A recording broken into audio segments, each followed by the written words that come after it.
Tako, midva s Tjašo sva danes iz garaže potegnila ven dve takšni prav posebni samokolnici, ja, ker sem videl sosedi že s samokolnicami okoli delajo po vrtovih.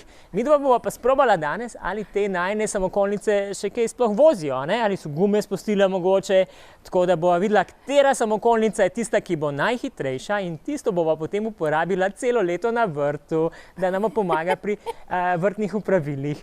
Tako, smo pripravljeni, a ne? Jaz sem tudi pripravljen, tako da poskusimo, da vidimo, katera samokolnica bo tista, ki bo najhitrejša.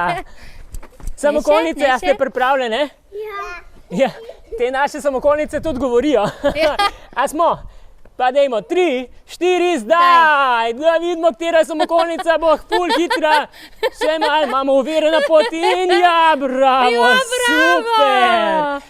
Bravo, samokolnice! Ampak, Tjaša, veš kaj? Veš kaj, tole samokolnico bomo mogli malo podmazati. Tako, ja. Pa bo pa šibala. Mali bomo gume napumpali, ampak jaz sem prepričan, midva bova obe samokolnici uporabljala. Ja, obe. Obe. A je samokolnica si kaj utrujena? Nič. Ok, a si samokolnica kaj utrujena? Nič. Super ste bile. Otroci, jaz predlagam, da tudi vi poskusite, če imate doma kakšno samokolnico, bratca, sestrico, se veste, lahko tudi mamico porabite ali pa atija, ne? Tako.